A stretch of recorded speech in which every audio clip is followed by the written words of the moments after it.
यूहन के इंजील उसका 20 बाब 11 से 18 आयत तक। मरियम कब्र के पास बाहर रोती रही। उसने रोते रोते झुककर कब्र के भीतर दृष्टि डाली और जहाँ यीशु का शव रखा हुआ था वहाँ उजले वस्त्र पहने 2 स्वर्गदूतों को बैठा हुआ देखा, एक को सिरहाने और दूसरे को पैताने। दूतों ने उससे कहा, बदरे, आप क्यों रोती हैं? उसने उत्तर दिया, वे मेरे प्रभु को उठा ले गए हैं और मैं नहीं जानती कि उन्होंने उनको कहाँ रखा है। वह यह कहकर मुड़ी और उसने यीशु को वहाँ खड़ा देखा, किंतु उन्हें पहचान नहीं सकी। यीशु ने उससे कहा, बदरे, आप क्यों रोती हैं? किसे ढूंढती हैं? मरियम ने उन्हें माली समझकर कहा, महोदय, यदि आप उन्हें उठा ले गए हैं तो मुझे बता दीजिए कि आपने उन्हें कहाँ रखा है और मैं उन्हें ले जाऊंगी। इस पर यीशु ने उससे कहा, मरियम।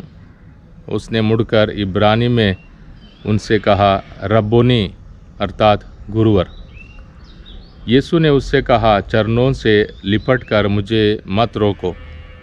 मैं अब तक पिता के पास ऊपर नहीं गया हूँ। मेरे भाइयों के पास जाकर उनसे ये कहो कि मैं अपने पिता और तुम्हारे पिता, अपने ईश्वर और तुम्हारे ईश्वर के पास जा रहा हूँ। मरियम मगदलेना ने जाकर शिष्यों से कहा कि मैंने प्रभु को देखा है और उन्होंने मुझे ये संदेश दिया है। मरियम मगदलेना, प्यारे भाइयों और बहनों, जिसने प्रभु यीशु के सलीबी सफ़र में हिस्सा लिया, सलीब के नीचे खड़ी रही, यीशु को मरते हुए देखा और यीशु के सारे संदेशों को हासिल किया। यीशु के मौत के बाद यीशु के जी उठने के लिए इंतज़ार करती रही और यीशु के दर्शन को हासिल कर वो रसूलों का रसूल बनती हैं, क्योंकि यीशु उसके ज़रिए चेलों को संदेश देते हैं, उनके जी उठने की और उनकी नई ज़िंदगी की।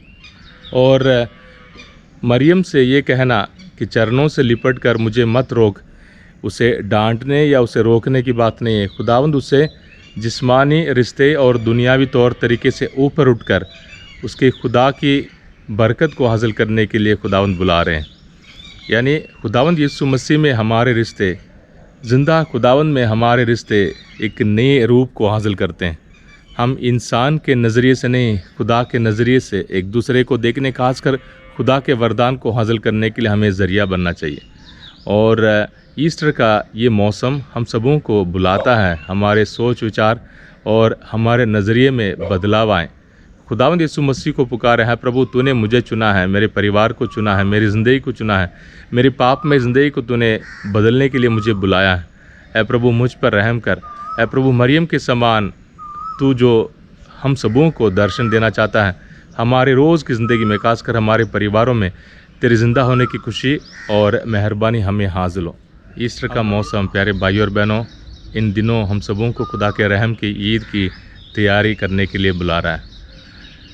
मरियम मगदलेना ने खुदावंद यीशु मसीह के रहम को हासिल किया और हम सबों को ज़िंदा खुदावंद अपने रहमती से भरपूर करना चाहता है। हमारे परिवारों की, हमारे घरों की आशीष हो या हमारी दुआएं हों, हम खुदा से ज़रूर दुआ करें, ऐ प्रभु तू अपने रहम से मुझे, मेरे दिल को, मेरे परिवार को भर दे। जैसे मरियम मगदलेना को चुना, तूने भी हम सबों को, खासकर हमारे परिवारों में चुना है। हमारे हर एक कार्य में हम भी तेरे ज़िंदा होने की खुशी के हम गवाह बने। बाप, बेटे और रूह कुदूस के नाम से आमीन।